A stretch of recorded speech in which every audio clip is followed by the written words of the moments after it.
Hey guys, today I'm going to be talking to you guys about the 9 things that I think I've learned from meditation. I've been meditating for about a year now, 13 months. I started last June on my birthday, and now it's nearing the end of June this year. I think these are really interesting. I ranked them from least important, meaning like the least impact they had in my life, to the most important, the things that fundamentally changed the way I look at the world. I hope you guys enjoy. Hope this helps someone out, and here's the list. So the first thing I want to talk to you guys about is you're not perfect.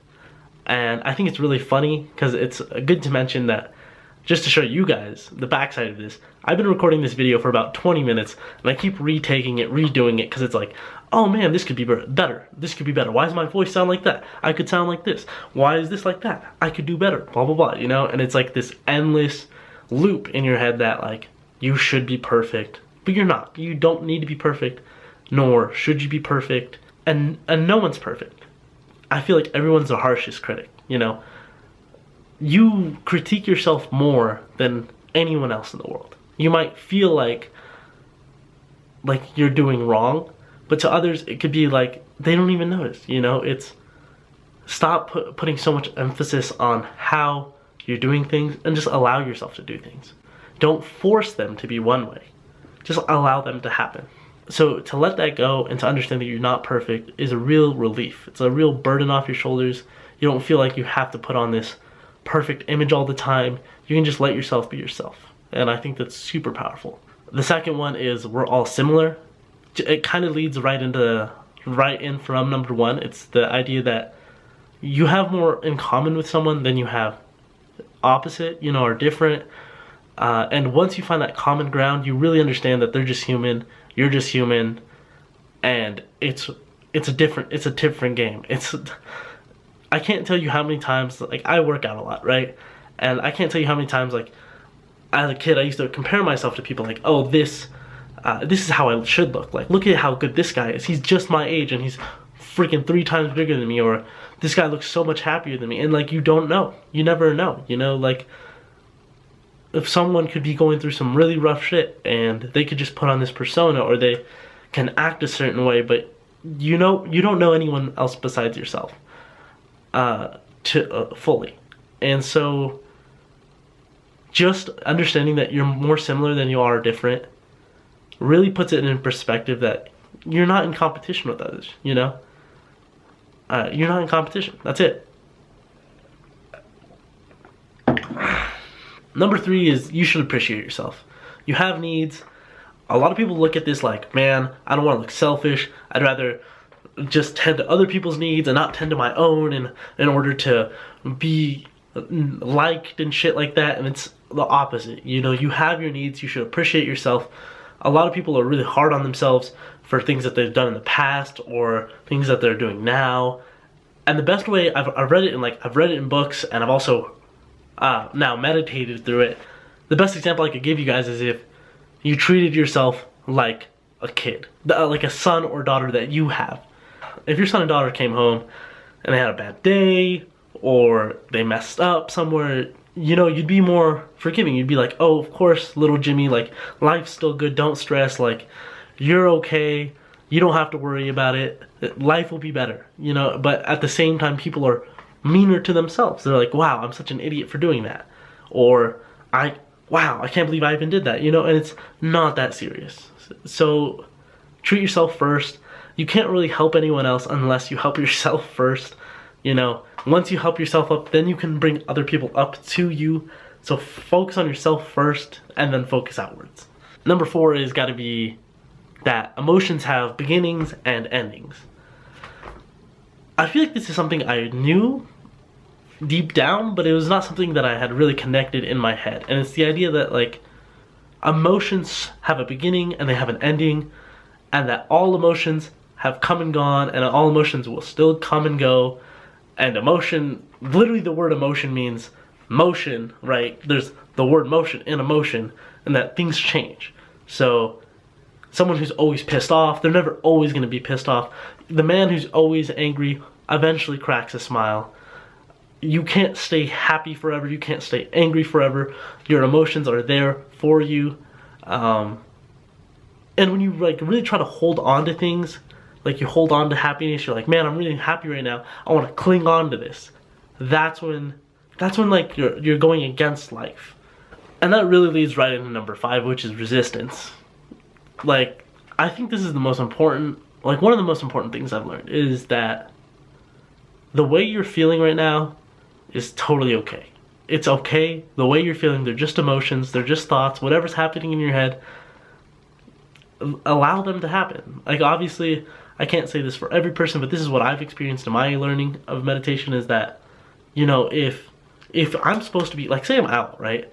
And I'm out downtown, bars, whatever, and I'm trying to be happy. I'm trying to force myself to be happy. It's like, why am I not happy right now? I should be happy. I'm having fun. I'm out with friends. Now you have this dialogue in your head like, fuck, man, I should be happy. Why am I not happy? And then you're beating yourself up that you should be happy and you're not happy. And then it leads to this circle of this spiral downwards where it's like, I'm supposed to be happy, but I'm not happy. And I'm even more unhappy because I'm not happy.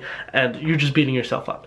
And when you just understand, like, man, I'm not feeling good, or I'm feeling sad right now, that's when it's like, it gets lighter. Like, you, just like the emotions having a lifespan idea, you let them ride out, and once they ride out, they go away. And then you go to another level, and like, you feel better, because you're just going with life. So number 6 is getting back on course.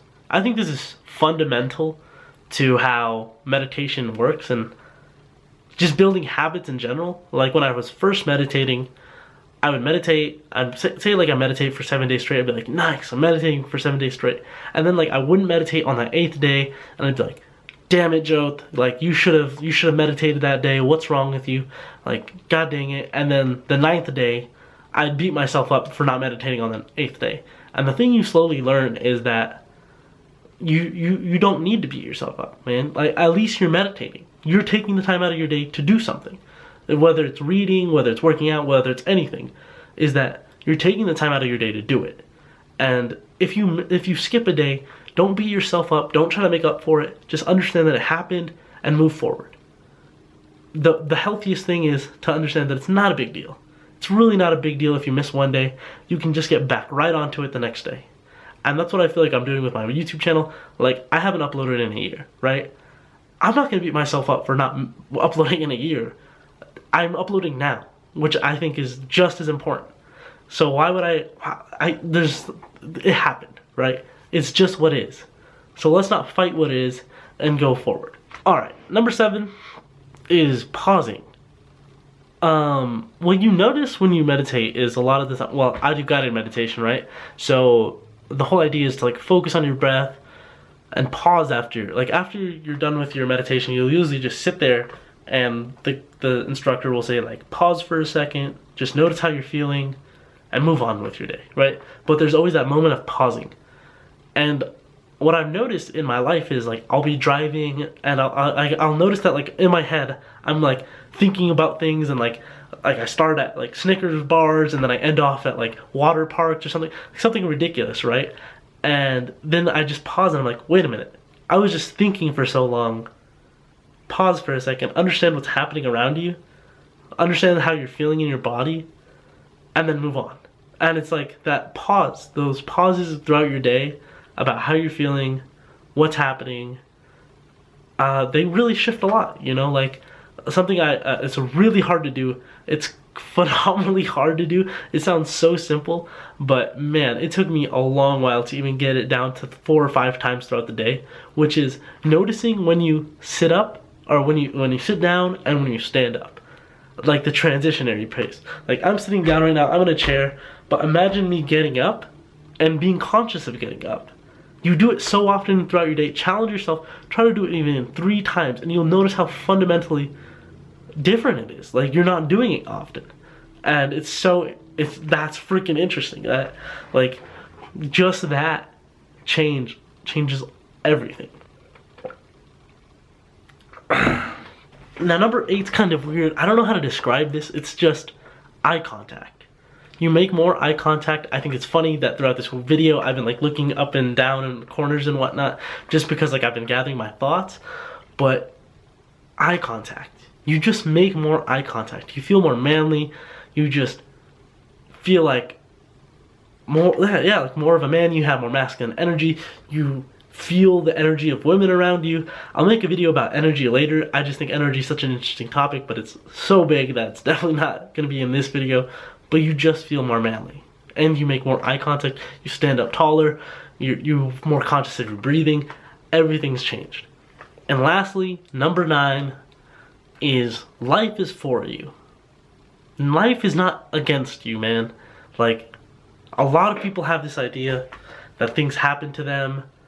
Damn, I wish this never happened. This girl's making me angry, blah, blah, blah, whatever. Something happens in the day, traffic, whatever. It's happening to me, damn. The shift is life is happening for you. Everything you're doing in life is happening for you. You're learning from those mistakes. And like, say you mess up really bad, like, you learn from it. If tragedy hits your life, you learn from that. And it sucks when it happens. And I'm first to tell you that when tragedy hits your life, like, it sucks. My brother's passed away, my older brother, and you know, like, these things happen, and it's, yeah, like, I wish it never happened, but a life, I wouldn't be the same person I am today if it didn't, you know? And it's really hard to come to grips with. It's something weird to say out loud, but it's that life happens for you. Alright guys, so I hope you enjoyed the video. Those are my top 9 things that I think are most fundamentally important that I learned from meditation. I have a couple more videos that are going to be coming out about books I've been reading. I love reading, I just never talk about it. And I really feel like I can come out with a lot of great content for you guys. I read a lot. I'm big on like talking about big topics. I talk about them a lot in my real life, and I just don't bring them onto YouTube. And I feel like now I'm more comfortable doing that. So I will be making some more videos coming up. Also things about hiking, traveling. Let me know what you want to hear in the comments below, and see you next time.